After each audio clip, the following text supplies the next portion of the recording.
Здравейте, уважаеми любители на българското вино!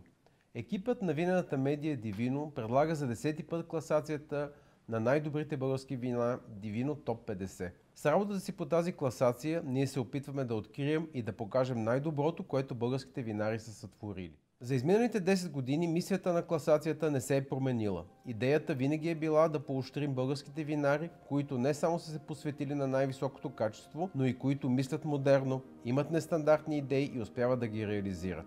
Отдаваме дължимото и на по-традиционното като стилистика вино, стига то да отговаря на високите стандарти, които сами сме си наложили. Важно е да подчертаем отново и тук, че ние не провеждаме конкурс, а правим класация, която отразява тенденции. Дегустационният екип на Divino следим, наблюдаваме и опитваме вината през цялата година и ги класираме по сложна система. Не елиминираме и субективния фактор. Напротив, смятаме, че обективният органолептичен анализ, съчетан с познаване на производителите, на местата, на техниките, които използват винарите, ни помага да бъдем максимално полезни, най-вече на потребителите, защото в крайна сметка те са онези, които купуват виното и имат право да бъдат информирани. Как става оценяването при нас? Всяка година от април до януари дегустираме всички вина, които българските винопроизводители решат, че искат да представят на нашия екип. Тези дегустации са слепи.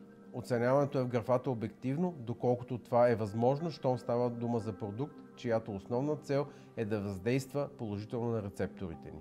Даваме оценка по 100-точковата система, практика, възприета в по-голямата част от съвременния винен свят. Обръщам внимание, че 100-точковото оценяване в никакъв случай не е унифицирана система, а за да е още по-ясно ще кажа, че 90 точки при нас не са равностойни на 90 точки в някое американско списание, например. След като затворим дегустационната си година, изготвяме списък с най-високо оценените вина и след сложна процедура от гласувания отсяваме вината до 50, което съставя селекцията на Divino Top 50. В тази процедура субективният фактор е от съществено значение. 20 най-предно класирани вина формират топ 20. Тях дегустираме още 4 пъти, отново сляпо, т.е. обективно. Вината, класирани от 21 до 50 място, подреждаме по азбучен ред, а не според място им в класацията. Екипът на Divino твърдо застава зад качествата и достоинствата на всички вина в 50-тицата. Препоръчваме всяко едно от тях и се отнасяме с голямо уважение към създателите му.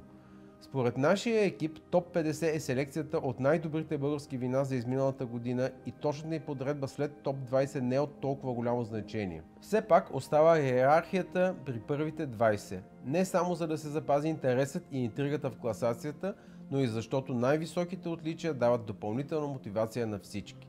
Именно тези 20 вина представяме подробно в обратен ред. А първите 10 ще са придружени с видео, в което представител от нашия екип разговаря с създателя на виното. Да не пропусна и едно важно условие за топ 50. За да може дадено вино да бъде разгледано за участие в класацията, има изрично изискване. То е минималното произведено количество от това вино да е 1500 литра, което е еквивалента на 2000 стандартни бутилки от 750 мл. Правим и отделна класация топ 10 на вината от лимитирани серии, която също може да откриете на сайта Divino Top 50. Всяко вино, произведено в съвсем ограничено количество, е вдъхновяващо и ценно, не защото е рядко и трудно може да се намери, а защото се доближава до представата за съвършенство на своите създатели. Но когато искаме да оценим комплексно дадено вино, трябва да се имат предвид и други фактори, включително възможността чрез пазара продуктът да достигне до повече хора. Затова и сме сложили долна граница за участие в основната ни класация Divino Top 50. Ако сте любопитни да разберете повече подробности за нашите правила, за наградите във всички категории, за победителите през миналите години и най-вече за хората от дегустационния екип на Divino, посетете сайта Top 50 Divino.bg. Всичко е описано подробно. Следете ни в нашия сайт, YouTube канала и социалните мрежи, където представяме най-достойните вина на България за 2020.